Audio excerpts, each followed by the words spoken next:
Topic में हमारे पास है कि हमने सम फाइंड आउट करना है first 15 terms of the geometric sequence का। तो हमारे पास सीक्वेंस है 1/3, 1/9 and so on up to infinity. So infinite sequence है और इसकी फ़र्स्ट 15 टर्म्स जो हैं वो कम्प्लीटली फाइंड आउट करनी है। फर्स्ट 3 जो हैं वो तो हमें नज़र आ रही हैं, तो बाकी की जो 12 टर्म्स हैं उनको फाइंड आउट करने के लिए कौन सा फार्मूला यूज़ होगा, किस तरह से फाइंड आउट करना है वो हम देख लेते हैं। सो हमने एज इट इज़ क्वेश्चन को लिख लिया। उसके बाद हम लिखेंगे कि हमारे पास फर्स्ट टर्म कौन सी है जिसको हम A1 से ओबियसली इंडिकेट करते हैं, दैट इज़ 1।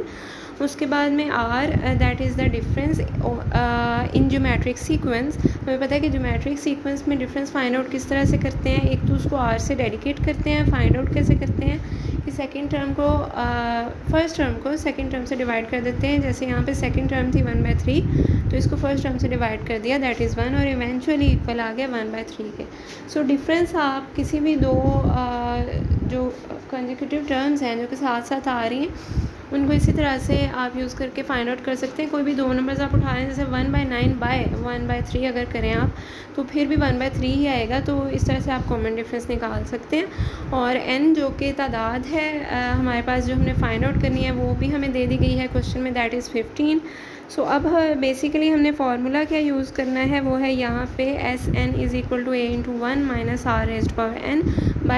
- r। सो हमारे पास हमने जब सम फाइंड आउट करना है, फार्मूला भी है, वैल्यूज़ हमारे पास सारी अवेलेबल हैं, तो हम उन वैल्यूज़ को जो है वो इसमें पुट कर देते हैं और फाइंड आउट करते हैं हमारा सम।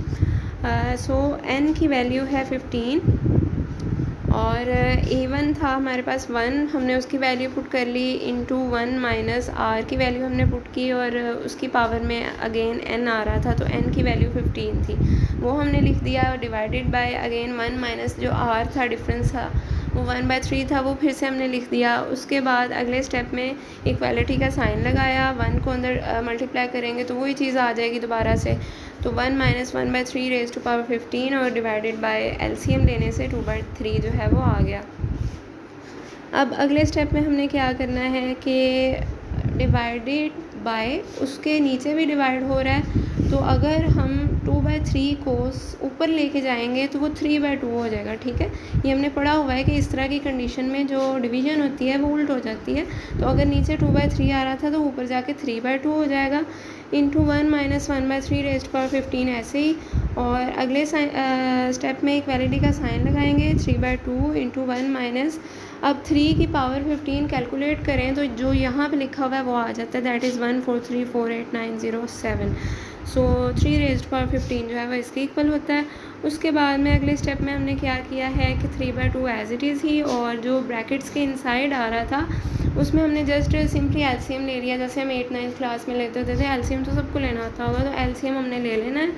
एलसीएम लेने के बाद जो अमाउंट आ जाएगी उसमें से 1 को माइनस अप किया और क्रिस क्रॉस किया और हमारे पास इवेंचुअली आंसर आ गया, दैट इज़ 7174453578296 सो इस तरह से आप ये फार्मूला यूज़ करते हुए सम जो है वो फाइंड आउट कर सकते हैं for the indicated terms in the geometric sequence.